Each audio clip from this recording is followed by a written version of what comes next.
everyone, I'm Merjitin Kang and I will tackle social change in Filipino values in connection to the authority of the elders, kinship ties, and family function. And to have an overview about the flow, here is our lesson agenda. So let's start. The generational gap is the distinction between older and younger generations, kung saan nagkakaroon ng pagkakaiba-iba sa kanilang mga values, paniniwala, experiences, and behaviors. So the positive impact of the generational gap on the Filipino family and values are, first, we learn how to treat each other. So sa tuwing nagkakaroon ng pag-uusap ang nakakatanda at mas bata, nagkakaroon tayo ng views sa kung paano nga ba dapat itrato ang isa't isa. A good example na rito ay ang nakasanayan natin mga Pilipino na pagmamano at pagsasabi ng po at opo. And in terms of the treating of children naman, elders learn to speak with and listen to younger people with respect, understanding, and attentiveness. So the second one is we teach each other new things. So due to their profound compassion and the wisdom gained from their life experiences, seniors are the best people to guide young children. Katulad na lamang sa mga gawaing bahay and such. At para naman sa mga mas bata, natuturuan nila ang mga matatanda sa kung paano gumamit ng technology and social media. So for the negative impact, it prevents young people from attaining valuable lessons from adults. So ito ay dahil na rin sa paminsan-minsan na pagbabaliwala ng mga nakakatanda sa pinagdadaanan or emosyon ng mas bata dahil palagi itong ikinukumpara sa kanilang karanasan noon. At dahil dito, hindi na ikinagalang ng mga ilang kabataan ang mga nakakatanda. So the next one is the social media.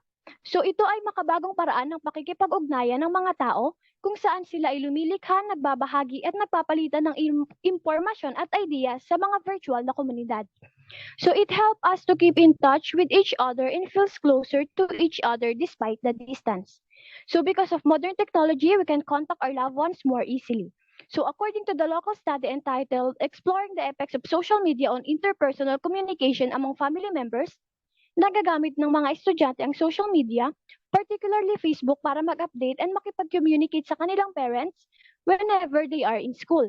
And also the international study entitled Families and Social Media Use, the role of parents' perceptions about social media impact on family systems in the relationship between family collective efficacy and open communication, states that social media has a positive effect on social interaction and relationship among families. So for the negative effect naman, it have made face-to-face communication very difficult. So families may communicate with one another online or on social networks rather than in reality. And yung pakikipagkapwa na likas sa mga Pilipino ay nawawala na rin dahil mas nasasanay na sila makipag-communicate through virtual interaction. So next, for our third social change, we have migration. So ito ay nangyayari kapag ang isang tao ay lumipat ng permanente or pansamantala mula sa isang lokasyon patungo sa ibang lokasyon o rehiyon sa isang rehiyon para sa iba't ibang kadahilanan. So through this, nagkakaroon ito ng magandang epekto sa pamilya at values dahil it provides opportunities. So according to the Children Are Alright Revisiting the Impact of Parental Migration in the Philippines, the migrant parents send remittances, which helps the household to cope up with financial problem. This income effect that then allows household to enroll and keep their children in school and provide sufficient and healthy foods. So for the negative effect naman, left behind children can feel emotionally stressed and lonely as of the Children Are Alright Revisiting the Impact of Parental Migration in Philippines, the children of the migrant parents are more likely to be perceived as physical sickly compared to the children of non-migrants.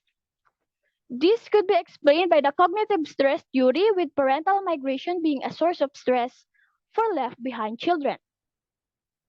So for the next one, we have the two-earner household. Ito ay tumutukoy sa dalawang miyembro ng pamilya tulad ng mag-asawa na may parehong trabaho sa labas ng kanilang sambahayan. So good financial stability is the positive effect of this social change.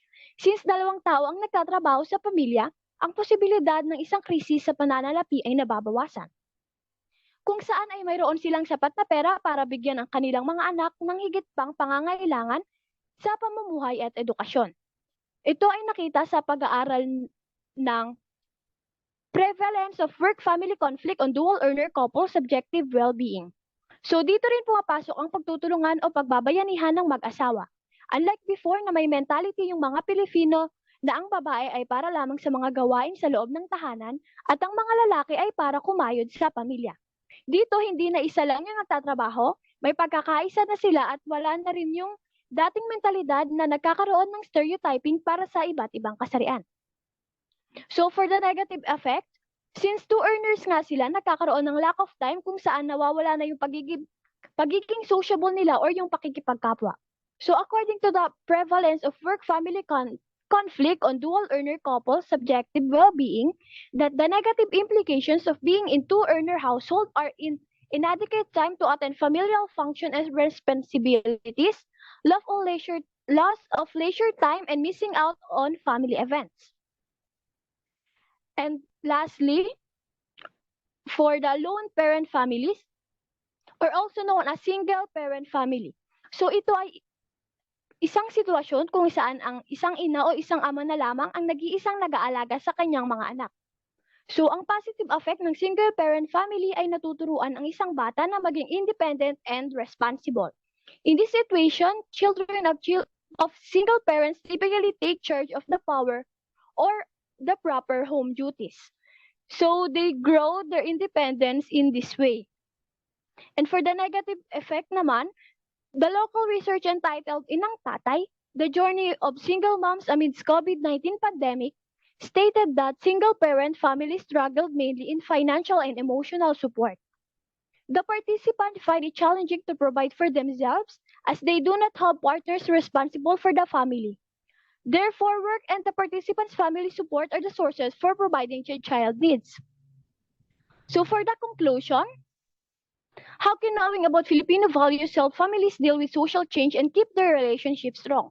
What are some practical ways this knowledge can be used? So family will always take priority for Filipinos since they are recognized for having deep and powerful bonds with their families. They hold their family in the highest respect and prioritize them among anything else.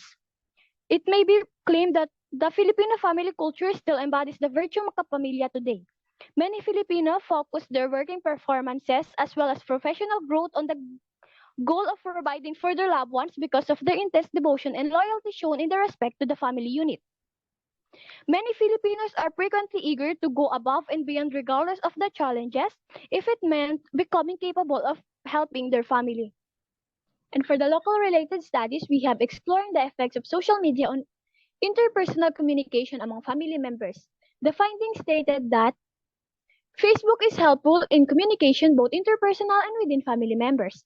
As for the recommendation, students should also learn to express their feelings toward their parents and other family members to avoid misunderstanding. And also, future research could be done to highlight further effects of social media on interpersonal communication. And for the international study, families and social media use, the role of parents' perception about social media impact on family systems in the relationship between family collective efficacy and open communication.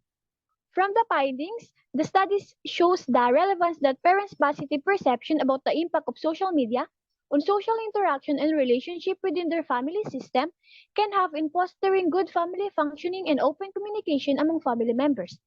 As for the recommendation, promote a wider acknowledgement that social media can be positively and functionally used among modern parents, showing them different ways in which social media can represent educational and participative spaces.